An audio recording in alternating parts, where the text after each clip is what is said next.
खबर यह है कि यूक्रेन को मिल सकता है एक और एयर डिफेंस सिस्टम। इस वक्त की बड़ी खबर आपको बता रहे हैं, America hawk air defence system दे सकता है, यानी कि जो हवाई हमले हो रहे हैं नैना, उन हमलों को रोकने में ये एयर डिफेंस सिस्टम काफी ज्यादा मददगार साबित हो सकता है। बिल्कुल, और ये किस पर हावी होगा? हॉक रक्षा प्रणाली देने पर यूएस अब विचार कर रहा है, क्योंकि बताया जा रहा है कि जिस तरह से रूस लगातार ताबड़तोड़ अटैक कर रहा है यूक्रेन पर, हालांकि यूक्रेन की तरफ से भी जवाबी कार्रवाई की जा रही है।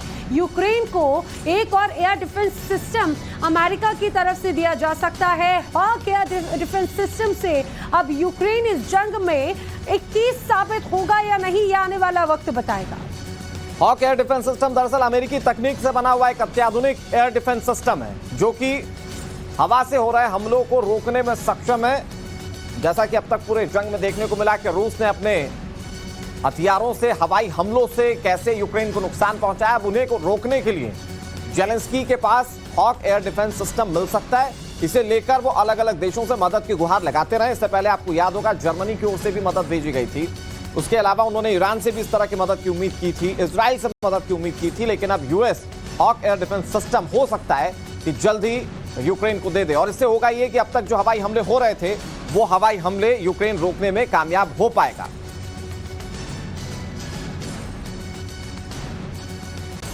आखिर ये हॉक रक्षा प्रणाली क्या है, ये समझना जरूरी है। आपको एनिमेशन ग्राफिक्स के जरिए हम hawk missile air defence system की खूबियां, खासियत बताते हैं। देखिए, सबसे पहली इसकी खासियत है surface to air attack system, यानी कि हवाई हमले रोकने का सटीक इंतजाम इसे कहा जाता है। जी हाँ, क्रूज मिसाइल भी इससे तबाह हो सकती है। तबाह करने में ये पूरी तरह से सक्षम है। ड्रोन अटैक ये नाकाम करेगा, क्योंकि अनुराग हमने देखा है कि इस युद्ध में ड्रोन से अटैक किस तरह से किए जा रहे हैं। बिल्कुल, और ड्रोन ने अब तक काफी ज्यादा नुकसान पहुंचाया यूक्रेन को, उसके साजो सामानों को नष्ट किया है।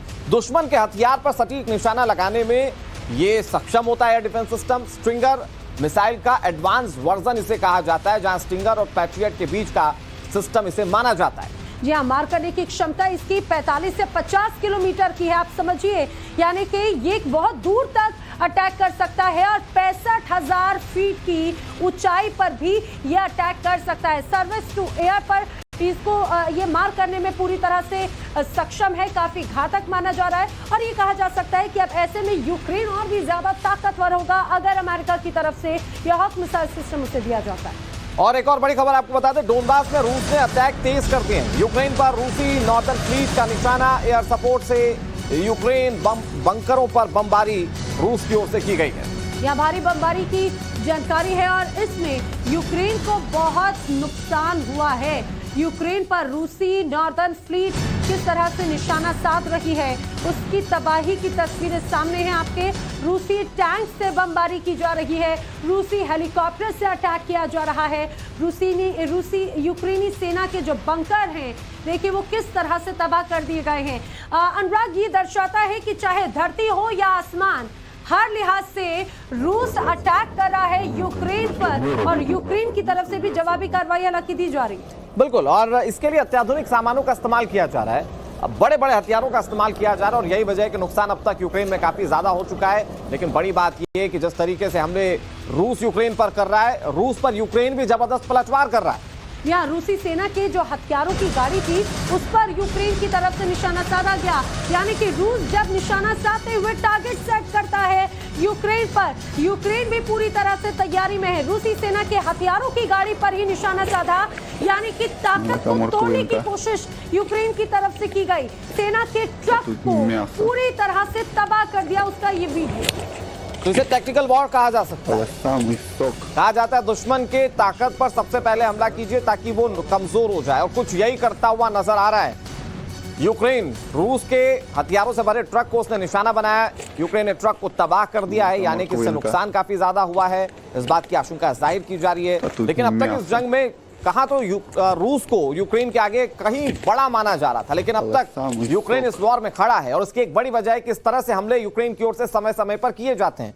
हालांकि वो बात अलग है कि यूक्रेन को लगातार दूसरे देशों का भी समर्थन मिल रहा है, लेकिन अभी तक यूक्रेन लगातार इस युद्ध में खड़ा है, रूस को जवाब दे रहा है। और कई मौकों पर यह देखने को मिला है जब यूक्रेन ने हमला किया हो, रूस को भारी नुकसान पहुंचा। उसकी एक और तस्वीर जहां पर रूसी सैन्य साजो सामान के साथ ट्रक निकला हुआ था। जाहिर तौर पर रूसी सेना को ये काफी ज्यादा फायदा पहुंचा था, लेकिन उसे ध्वस्त कर दिया गया है। जी हाँ, और इसी बीच जो एक बड़ी अपडेट है, यूक्रेन के विरुद्ध महायुद्ध में रूस को बड़ी बढ़त मिली है। भले ही यूक्रेन ने रूस के उस गाड़ी पर अटैक किया हो जिसमें हथियार थे, लेकिन महायुद्ध में रूस किस तरह से बढ़ रहा है। रूसी एयर डिफेंस मिसाइल सिस्टम का जलवा यहाँ पर देखने को मिला, जिसमें इस डिफेंस सिस्टम BUK यूक्रेन पर कैसे अटैक कर रहा है उसकी तस्वीरें सामने आ रही है। अमेरिकी हिमार्स, जो कि अब से कुछ दिन पहले ही मिसाइल यूक्रेन को दी गई थी अमेरिका की ओर से, उसके हमले को ध्वस्त कर दिया गया। रूसी BUK यानी कि रूसी बक ने यूक्रेन के हौसले पस्त कर दिए, क्योंकि इसी हिमार्स के दम पर यूक्रेन रूस को जवाब देने की सोच रहा था। 8 सेकंड में भाप ले रहा है दुश्मन की मौजूदगी, और ऐसे में जो एयर डिफेंस सिस्टम है रूस का, वो बहुत ज्यादा एक्टिव है, बहुत ज्यादा पावरफुल है, और यही वजह है कि हिमार्स जैसी मिसाइलों को वो तबाह कर दे रहा है। महायुद्ध में रूस को ये जीत दिला सकता है बक। ये क्या है, ये भी हम आपको बताने की कोशिश करेंगे, लेकिन अभी इसका जो एक बड़ा प्रभाव रहा है वो हम आपको समझाने की कोशिश कर रहे हैं। हिमार्स के जरिए यूक्रेन ने हमला किया था, लेकिन एयर डिफेंस सिस्टम रूस का अत्याधुनिक, जिसने हिमार्स के हमले को पूरी तरह से नेस्तनाबूद कर दिया। 5, 6, 7। तो लगातार यूक्रेन का सपोर्ट चाहे नाटो या अमेरिका कर रहा हो, लेकिन बक जो एक रूसी एयर डिफेंस मिसाइल सिस्टम है, वो यूक्रेन के खिलाफ लड़ाई में रूस का सबसे भरोसेमंद मिसाइल साबित हो रहा है, और ये कहा जाए कि उस पर काफी घातक अटैक भी कर रहा है। तो आपको एनिमेशन ग्राफिक्स के जरिए ये समझाने की कोशिश करते हैं कि आखिर इसकी खूबियां क्या हैं, ये कैसे रूस को जीत दिला सकता है। 1980 से दरअसल इसका इस्तेमाल किया जा रहा है। बक का इस्तेमाल कई देशों ने किया है, और रूस से खरीद कर दरअसल अपने आपको मजबूत कर रहा है कई देश इसी बक की वजह से। जी हाँ, रूस के पास में 350 बक एयर डिफेंस सिस्टम है। एयरक्राफ्ट, हेलीकॉप्टर को मार गिराने में बक पूरी तरह से सक्षम है। ड्रोन और मिसाइल को गिराने की भी ताकत बक में है। इसकी रडार तकनीक सबसे उन्नत मानी जाती है, सबसे टेक्नोफाइड मानी जाती है। 80 किलोमीटर तक वार करने की क्षमता इसमें होती है। 25 सेकंड में डिटेक्शन और अटैक, यानी कि ये पकड़ लेता है कि कौन सी मिसाइल जो है वो हमला करने के लिए आ रही है, और फिर उस पर फौरी अटैक कर लेता है। यानी कि ये जो पूरा ड्यूरेशन होता है वो मात्र 25 सेकंड का होता है, और इसीलिए इसे बेहद अत्याधुनिक और बेहद काम का माना जाता है। यानी कि दुश्मन को संभलने का भी मौका ये नहीं देता। वाहन में आर्टिलरी अटैक सहने की भी ताकत है, यानी कि अगर यूक्रेन की तरफ से अटैक किया जाता है तो ये पूरी तरह से अपने आप को सुरक्षित रखने में भी सक्षम है। यूक्रेन और रूस के बीच में युद्ध जल्द ही थमता हुआ नजर नहीं आ रहा है। जिस तरह से एक दूसरे पर लगातार अटैक किए जा रहे हैं, उससे स्पष्ट हो जाता है। बिल्कुल, यूक्रेन पर रूसी मिसाइलों के ताबड़तोड़ हवाई हमले जारी हैं, और यूक्रेन को भारी तबाही का सामना करना पड़ रहा है। ऐसे में यूक्रेन का आसमानी रक्षा कवच देने के लिए जेलेंस्की के तमाम साथी हाथ बढ़ा रहे हैं। ये अमेरिका यूक्रेन को एक ऐसा मिसाइल सिस्टम देने पर विचार कर रहा है जो यूक्रेन के बहुत अहमियत वाले ठिकानों की रक्षा कर सकता है।